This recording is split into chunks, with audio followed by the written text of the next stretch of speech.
With the city's vibrant laneways, iconic music venues, and diversity, Melbourne has long been known as Australia's music capital. Join us as we explore the city's vibrant modern culture and rich musical heritage. From homegrown talents to world-renowned performers, this city is a hub for musicians of all genres. This has led to many iconic and historic venues to play a part in Melbourne's music city. However, sadly, many of these iconic venues have since closed down, such as the Palace Theatre. But some of these venues have been lucky enough to be granted heritage status, one of them being Festival Hall. Festival Hall has a rich history, hosting some of the greatest musicians of the era from 1950 to 1980, featuring artists such as Johnny Cash, Bill Haley, and the Beatles. Being outside the city's major live music venue clusters, it has positioned itself as one of Melbourne's largest venues apart from stadiums. Festival Hall stands out from other venues due to its unconventional arrangement of being a concert venue and a church on Sundays. This is possible due to Hillsong owning Festival Hall and a lease held by Live Nation.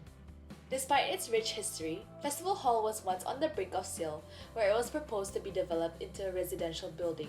However, its cultural and historical significance led it to being listed as heritage in 2018. But it does come with a series of advantages and difficulties that come with the title. Vendors are one of the major stakeholders when it comes to economic benefits. The Victorian Live Music Census reported that live music was responsible for creating 9,165 full-time jobs in 2019.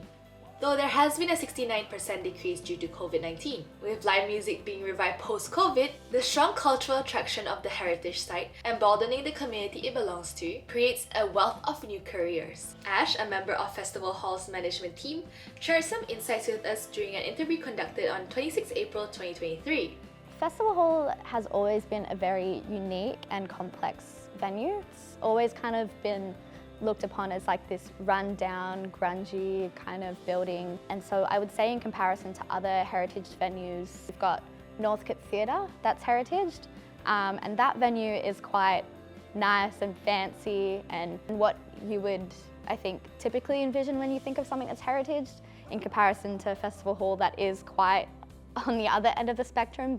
But I think typically most people look at the venue as something positive because it is so old and it does have so much culture attached to it. So a lot of artists associate old historical figures or musicians that have played here, and they feel honoured in a way to get to play here as well and get to share the stage with those many artists that came before them. I would absolutely hope that we end up getting a lot more shows as the venue used to before COVID. Usually at the moment, if you see a tour announced on Facebook or something and it says the Melbourne shows at Festival Hall, you've got heaps of people in the comments like, oh my God, Festival Hall, like that still exists. You know, for it to get back to the just common knowledge that Festival Hall exists, it's still running, because a lot of people still are confused that it's still operating. So I think just going back to that, and all of our casual staff that work here that only really get to work one show every month or so, to hopefully eventually be able to quit their other jobs and just work here all the time. I think I would love that, yeah. Ash's vision of Festival Hall highlights the significance of heritage buildings in solidifying Melbourne's music city status. As a result, the government adjusted its development plans and laws to better support the preservation of cultural landmarks, resulting in a positive impact on many renowned music venues such as Festival Hall. Heritage buildings play a vital role in the experience of music culture, as they not only connect us to sound, but also enhance the ambience and atmosphere of the music experience. But there are also a number of difficulties that come with the heritage status. Firstly, the previous management found it difficult to maintain the building, which was the main objective of them selling it off due to the lack of funds. Secondly, the building's heritage status also makes it difficult for restoration work to be done on the floor, seats, and even toilets. So how does heritage buildings play a part in the live music scene? Well, take the Palais Theatre as an example. This heritage building was nearly redeveloped before listed as a heritage site and acquired by Live Nation. Since then, it has become one of Melbourne's top live music venues with a 51.8% increase in booked performances. This highlights the importance of heritage buildings in Melbourne's music city.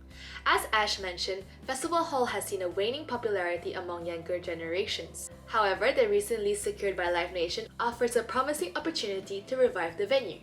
Live Nation plans to host more concerts with global artists and provide a platform for emerging local artists, which can attract a wider audience and create valuable opportunities for these musicians to advance their career. Although Live Nation's involvement with Festival Hall may raise some concerns regarding the corporation's increasing monopoly, the possibility that they're planning to bring in international artists and promote local emerging artists that can help spark a renewed interest among the younger generation in Melbourne and revitalize Festival Hall should be considered. Ultimately, Festival Hall's heritage status has helped to preserve one of Melbourne's most notable music venues and provide a chance to reimagine its future from a contemporary perspective.